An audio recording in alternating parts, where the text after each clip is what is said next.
Bismillahirrahmanirrahim. Sebelum pembelajaran dimulai, seperti biasa kita berdoa terlebih dahulu. Silahkan berdoa dimulai. Berdoa selesai. Bismillahirrahmanirrahim. Rabbi zidni ilma warzuqni fahma. Nah, untuk pertemuan kali ini, setelah liburan beberapa minggu, Ibu akan menjelaskan atau kita akan masuk ke materi mengenai sistem koloid, yaitu dimana kita harus mengetahui sifat dari koloid dan yang harus kalian tahu. Nah, dari pembelajaran ini sebelumnya Ibu akan melakukan demonstrasi praktikum. Nah, Ibu di sini sudah sediakan 3 sampel, yaitu larutan terigu atau terigu yang sudah dicampurkan dengan air, ada susu kental manis, ada larutan gula. Nah, di sini dari ketiga sampel tersebut kita akan membedakan mana itu koloid, mana itu suspensi, mana itu larutan berikut dengan sifat-sifat sampel dan ketiga unsur tersebut. Kita mulai saja. Untuk terigu yang sudah dilarutkan dengan air. Di sini kita mempunyai contoh mengenai suspensi. Ini merupakan contoh dari suspensi. Kenapa disebut dengan suspensi? Pertama, sifat dari suspensi itu ketika didiamkan beberapa menit atau beberapa saat, dia akan membentuk dua lapisan, di mana di atasnya membentuk lapisan cair dan ini lapisan pengentalnya. Nah, ciri dari suspensi ini yang antara lain, yang pertama menghasilkan dua lapisan, yang kedua itu dapat disaring. Kenapa dapat disaring? Karena partikelnya ya, ukuran partikelnya yang besar sehingga dapat disaring.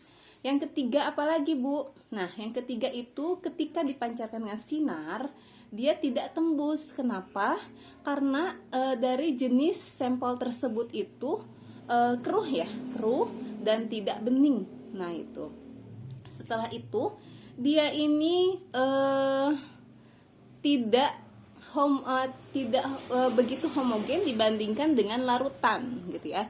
Jadi yang pertama itu dapat disaring, partikelnya itu cukup besar, ketika dipancarkan cahaya itu tidak diteruskan. Ini contoh dari suspensi. Satu lagi, mohon maaf, ada lapisan yang menandai bahwa ini suatu suspensi. Yang kedua itu ada koloid. Koloid ini hampir sama, yaitu pertengahan antara suspensi dengan larutan, di mana koloid ini mempunyai sifat tidak dapat disaring. Yang kedua itu bila dipancarkan sinar, dia tidak dapat diteruskan. Kenapa? Karena sistemnya itu sampelnya itu yang berupa larutan, yang berupa tidak jernih, gitu ya. Jadi cahayanya itu tidak bisa diteruskan. Selain itu partikelnya juga cukup besar, gitu ya. Untuk itu jadi ini tuh termasuk dari contoh suspensi. Yang ketiga ada contoh larutan gula. Nah, kita sebut larutan kenapa? Yang pertama, dia terlarut sempurna. Nah, berbeda dengan koloid tadi, dengan suspensi tadi, dia tidak terlalu sempurna, masih ada yang endapan di bawah ya, lapisan bawah. Jadi dia tidak terlalu sempurna, beda dengan larutan. Larutan terlarut sempurna sehingga dia tidak dapat disaring karena partikelnya yang begitu kecil dibandingkan dengan suspensi atau koloid. Jadi untuk larutan dapat disaring, gitu ya. Nah, selain itu, untuk larutan ketika dipancarkan dengan sinar, dia akan menembuskan, gitu ya. Cahayanya itu akan diteruskan. Kenapa? Karena sifat dari larutan itu, larutannya relatif jernih, gitu ya.